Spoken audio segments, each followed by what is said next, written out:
O Hospital São Damião foi fechado nos anos 90, após uma série de denúncias sobre maus-tratos e desaparecimentos de pacientes. Desde então, o prédio ficou abandonado, exceto por ocasionais grupos de curiosos ou caçadores de aventuras urbanas que entravam para explorar. Muitos saíam correndo antes de chegar ao terceiro andar. Outros simplesmente não saíam. Rafael era fotógrafo e estava acostumado a lugares assim. Numa noite nublada, ele entrou sozinho no hospital para registrar imagens autênticas para um trabalho.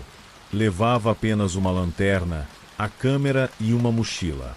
O andar térreo estava cheio de corredores estreitos, paredes descascadas e maçãs enferrujadas. Cada passo ecoava, e a sensação de ser observado era quase física. Mas Rafael seguiu em frente, subindo as escadas para o terceiro andar, justamente o lugar que, segundo lendas locais, não existia. Ao chegar, percebeu que algo estava errado. O terceiro andar não se parecia com o resto do hospital. As paredes eram lisas e limpas, o chão brilhava como novo, e havia uma luz suave que não vinha de lugar algum. No final do corredor, uma enfermeira estava parada, de costas. "Senhor, você não pode estar aqui", disse ela, sem se virar. Rafael congelou. O tom da voz era calmo, mas carregava algo vazio. Ele tentou explicar que estava apenas tirando fotos, mas a enfermeira começou a andar lentamente, ainda de costas, como se estivesse sendo puxada para trás. Quando chegou perto, Rafael percebeu que seu uniforme estava impecável, mas a pele das mãos estava cinza, quase transparente. Antes que pudesse reagir, as luzes piscaram, e o corredor pareceu se alongar. As portas ao lado começaram a se abrir, uma por uma, revelando quartos com camas ocupadas por pacientes imóveis, todos com olhos completamente brancos. Eles mexiam apenas os lábios, murmurando algo que ele não conseguia entender. "Você já está no setor de internação", disse a enfermeira, agora tão próxima que seu rosto estava a poucos centímetros do dele. Seus olhos eram buracos negros, e a pele do rosto parecia escorrer. Rafael tentou correr de volta para as escadas, mas o corredor não acabava nunca. Atrás dele, passos múltiplos começaram a ecoar, rápidos, como se dezenas de pessoas corressem atrás dele. A lanterna falhou e, na escuridão, mãos frias começaram a puxar sua roupa, tentando arrastá-lo para uma das portas. Ele finalmente viu a escada e desceu sem olhar para trás. Ao chegar ao térreo, o corredor estava novamente velho, sujo e abandonado. Quando saiu para a rua, o ar frio da madrugada o fez respirar fundo. Rafael nunca voltou lá, mas, ao revelar as fotos, percebeu algo impossível. Todas as imagens do terceiro andar mostravam apenas um corredor destruído, com paredes manchadas e portas quebradas. No entanto, em cada foto, havia ao fundo, quase imperceptível, a figura de uma enfermeira, sempre olhando diretamente para a câmera.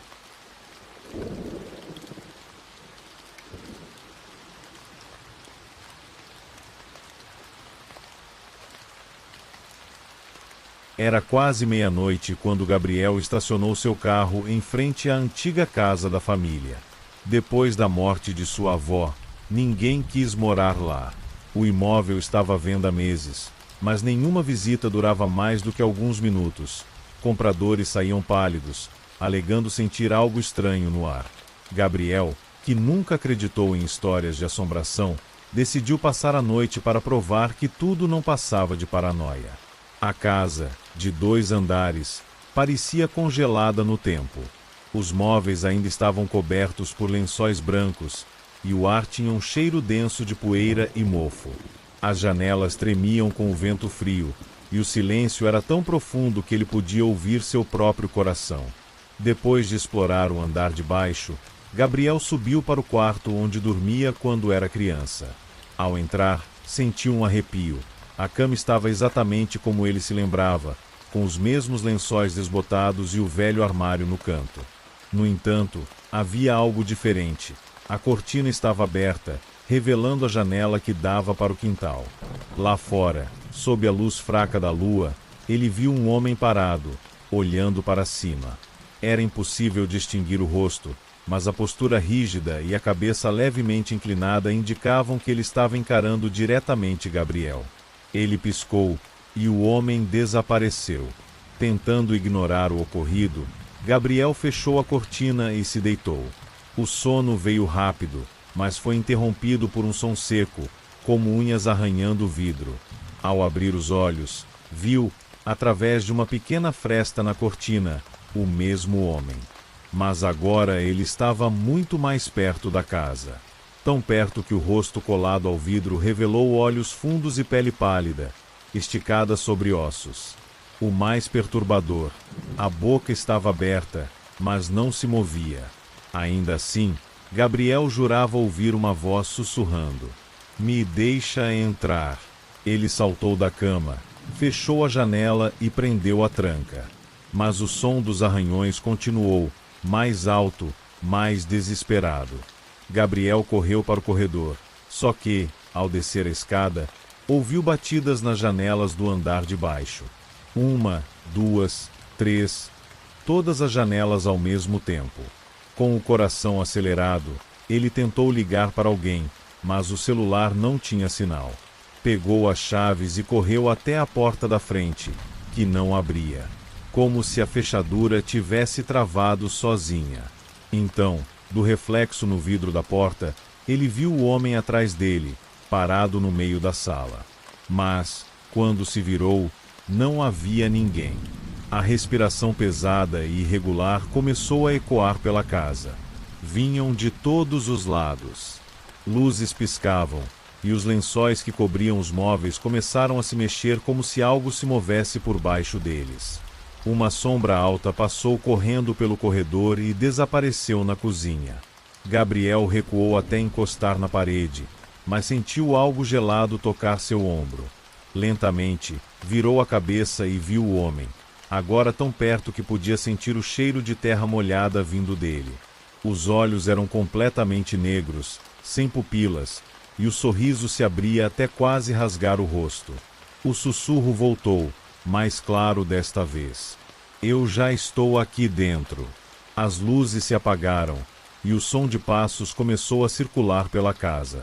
Quando a polícia chegou, chamada por vizinhos que ouviram gritos, a porta estava destrancada. Dentro, não havia sinal de Gabriel. Apenas uma janela aberta no quarto do segundo andar e, do lado de fora, marcas de mãos no vidro, mas por dentro e por fora ao mesmo tempo. Desde aquela noite, quem passa pela casa diz que, se você olhar para a janela do quarto no andar de cima depois da meia-noite, verá um homem em pé, imóvel, esperando e sorrindo.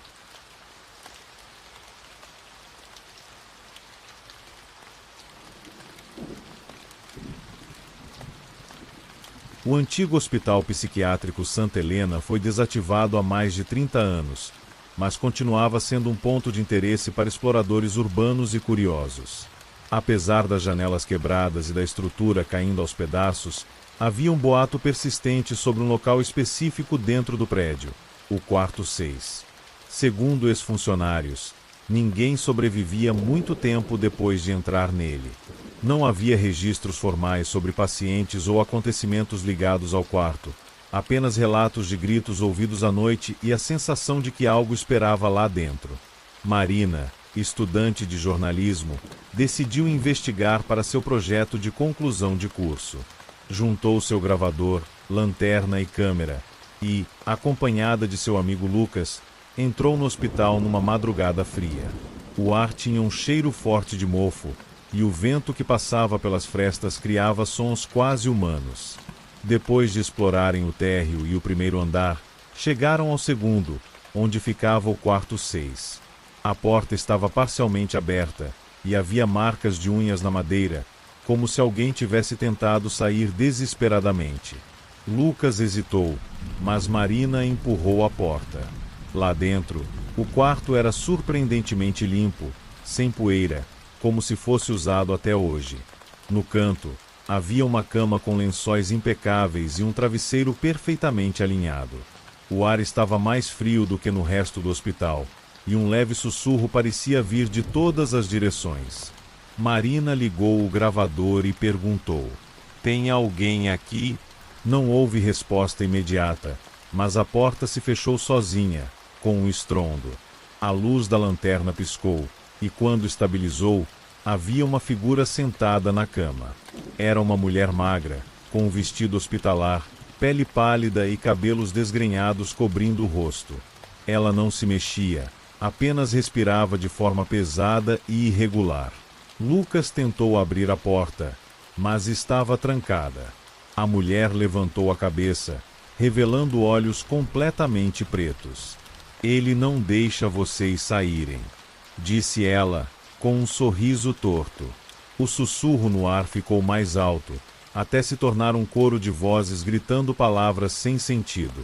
O chão começou a tremer, e mãos esqueléticas surgiram debaixo da cama, rastejando pelo chão em direção a eles. Marina bateu na porta com força, e de repente ela se abriu. Os dois correram pelo corredor, mas perceberam que, não importava quanto corressem, sempre voltavam a passar pela mesma porta, quarto 6. A última coisa que Lucas se lembra é de Marina sendo puxada para dentro, gritando seu nome. Quando ele finalmente conseguiu sair do hospital, estava sozinho, e era madrugada do dia seguinte. Meses depois, a câmera de Marina foi encontrada dentro de uma gaveta no quarto 6. Todas as fotos eram borradas, exceto a última, que mostrava ela deitada na cama, com os olhos pretos e um sorriso congelado.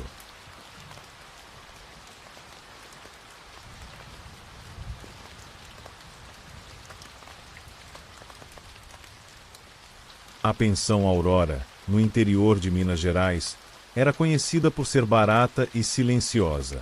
Um lugar perfeito para viajantes que precisavam descansar por uma noite.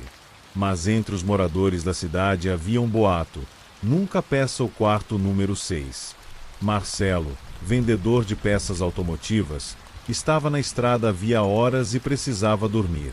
Ao chegar à pensão, todos os quartos estavam ocupados, exceto o tal número 6. A dona, uma senhora magra e de olhar inquieto, avisou: "Esse quarto não é bom, moço. Não tem janela. E às vezes, a gente escuta coisa que não devia." Marcelo riu, achando que era apenas superstição, e aceitou. O quarto realmente não tinha janela. As paredes eram lisas, e a única iluminação vinha de uma lâmpada amarelada no teto. O ar parecia pesado, quase difícil de respirar, mas o cansaço venceu e ele deitou. No meio da noite, acordou com um som estranho, um arranhar leve, vindo da parede ao lado da cama. Pensou que fosse rato, mas o barulho foi ficando mais alto, como se algo estivesse cavando para entrar. Ele encostou o ouvido na parede e ouviu: respiração. Marcelo deu um passo para trás, o coração acelerado. Então, uma batida suave soou do outro lado. Toque, toque, toque. Ele tentou acender a luz, mas a lâmpada piscou e se apagou. A escuridão tomou conta. O arranhar voltou, dessa vez na parede oposta. Então, na frente. Logo, parecia que vinha de todos os lados. E junto com o som, uma voz fraca e arrastada sussurrou: "Você não devia estar aqui." O chão começou a tremer levemente, e Marcelo viu, com a pouca luz que vinha do corredor pela fresta da porta, que algo se movia nas paredes. Como se mãos pressionassem o gesso de dentro para fora, tentando sair. Ele correu para a porta, mas ela não abria. Quando finalmente conseguiu girar a maçaneta, caiu para fora do quarto, e percebeu que estava no meio do corredor, no mesmo lugar em que havia entrado horas antes. Olhou para trás. A porta número 6 havia desaparecido. Na manhã seguinte, a dona da pensão jurou que ele nunca tinha ficado lá. O livro de registro não tinha o nome dele. E, curiosamente, o corredor tinha apenas 5 portas. Marcelo foi embora, mas desde aquela noite, em qualquer lugar onde se hospeda, ele sempre encontra uma porta trancada sem número. e escuta um leve toque, toque, toque vindo de dentro.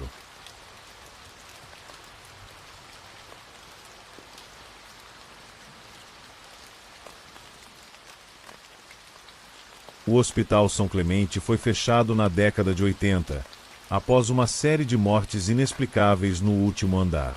Os poucos médicos que trabalharam lá e ainda estão vivos evitam falar sobre o que realmente aconteceu, limitando-se a dizer que era melhor deixar aquele lugar quieto. Mas, como sempre, o proibido atrai. Eduardo, fotógrafo de lugares abandonados, recebeu uma mensagem anônima sugerindo que visitasse o hospital. A pessoa dizia saber o que estava trancado lá em cima e que poderia render a ele fotos únicas. Curioso e precisando de material para seu próximo livro, Eduardo aceitou o desafio. Ele entrou pela madrugada, com sua câmera, tripé e lanterna. Os 2 primeiros andares estavam no estado esperado, paredes descascadas, cheiro de mofo e documentos médicos espalhados pelo chão. Mas o elevador quebrado tinha algo estranho. Seu painel estava aceso, e o botão do último andar piscava lentamente, como se o chamasse. Ele ignorou e subiu pelas escadas. Conforme se aproximava do topo, notou que a temperatura caía de forma brusca, e um silêncio absoluto tomava conta. Ao chegar, a porta que levava ao corredor final estava encostada. Empurrou-a e encontrou um cenário impossível. Tudo estava limpo, iluminado e com cheiro de desinfetante, como se ainda estivesse em funcionamento. No fundo do corredor, um homem alto, vestido com jaleco, estava de costas, escrevendo algo numa prancheta. Com licença, chamou Eduardo. O homem parou, mas não se virou. Ao invés disso, todos os quartos ao redor se abriram ao mesmo tempo, revelando pacientes deitados em maçãs, todos com a mesma expressão, olhos abertos, fixos e bocas costuradas. Eduardo recuou, mas o médico finalmente se virou. Seu rosto estava coberto por uma máscara de gás antiga, e sua voz soou abafada. Você não deveria estar aqui. As luzes começaram a piscar, e os pacientes se levantaram das maçãs, andando em silêncio absoluto. Eduardo correu para a escada, mas ela não levava mais para baixo. Os degraus simplesmente terminavam num vazio escuro. Ao olhar para trás, viu que o corredor se estendia infinitamente, e o médico caminhava em sua direção, cada passo ecoando como um batimento cardíaco. O último registro que Eduardo fez foi uma foto tirada às pressas, mostrando o corredor com o médico e dezenas de figuras ao fundo. Quando seus amigos encontraram a câmera dias depois, todas as outras imagens estavam normais, exceto essa, onde o médico estava bem atrás da lente, olhando diretamente para quem via a foto. Eduardo nunca foi encontrado.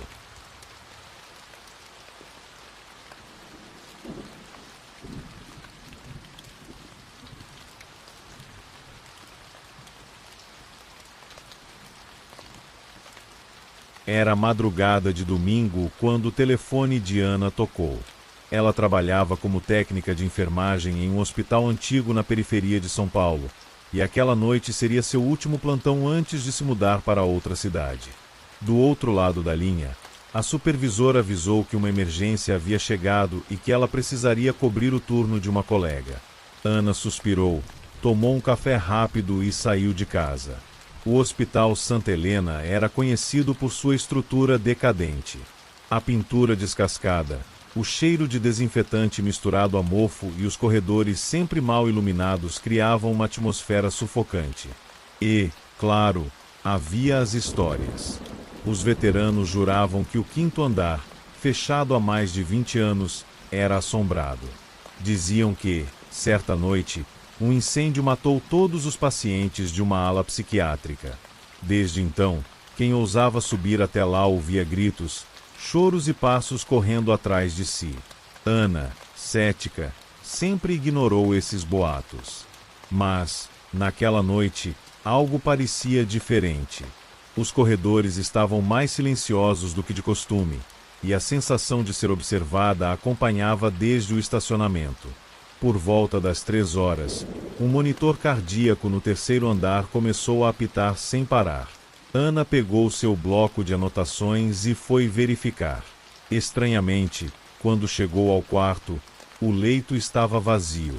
Nenhum paciente, nenhum registro de internação. Apenas o monitor, ligado, marcando um batimento lento e irregular. Ela desligou o equipamento, mas, assim que virou para sair, viu uma silhueta parada no final do corredor. Era uma mulher, com um avental hospitalar queimado e manchas escuras pelo corpo. O rosto estava virado para o chão. "Posso ajudar?" Ana perguntou, com a voz trêmula. A mulher não respondeu. Apenas deu um passo à frente, e os pés dela não tocavam o chão. Ana recuou, mas o som de passos começou a ecoar atrás dela. Virou-se, e não havia ninguém. Quando olhou de novo para o fim do corredor, a figura havia sumido. O rádio preso ao seu uniforme chiou. "Ana, suba até o 5º andar. Temos um paciente lá que precisa de você." Ela franziu a testa. O 5º andar estava interditado. Nenhum paciente deveria estar lá. "Quem está falando?" perguntou. Silêncio. Depois, um sussurro baixo. "Ele está esperando." Contra o bom senso, Ana decidiu verificar. O elevador não funcionava para aquele andar. Então subiu pela escada. As luzes piscavam e o ar ficava mais frio a cada degrau. Quando empurrou a porta do 5º andar, o cheiro de fumaça e carne queimada a fez quase vomitar. As paredes estavam cobertas de fuligem. Maçãs enferrujadas ocupavam o corredor, algumas ainda com lençóis queimados. E então ela ouviu passos, lentamente se aproximando. No fim do corredor, uma maca começou a se mover sozinha. E atrás dela, várias figuras surgiram, uma a uma, saindo das portas dos quartos. Pacientes queimados, enfermeiros com o rosto carbonizado, médicos com os olhos derretidos. Todos se arrastando em sua direção, murmurando: "Fique com a gente." Ana correu para a escada, mas a porta havia desaparecido. No lugar, havia apenas uma parede de concreto. Virou-se, e eles estavam muito mais perto. As mãos queimadas se estendiam para ela. A respiração deles estava quente, quase tocando seu rosto. A última coisa que Ana viu antes de gritar foi a mulher do corredor, agora a poucos centímetros dela, sorrindo com a boca cheia de dentes quebrados. Na manhã seguinte, a supervisora encontrou o crachá de Ana no 5º andar. Nenhum sinal do corpo. O registro da câmera de segurança mostrava a Ana entrando no elevador para o 5º andar às 3h12. Mas o elevador estava desativado desde 1998.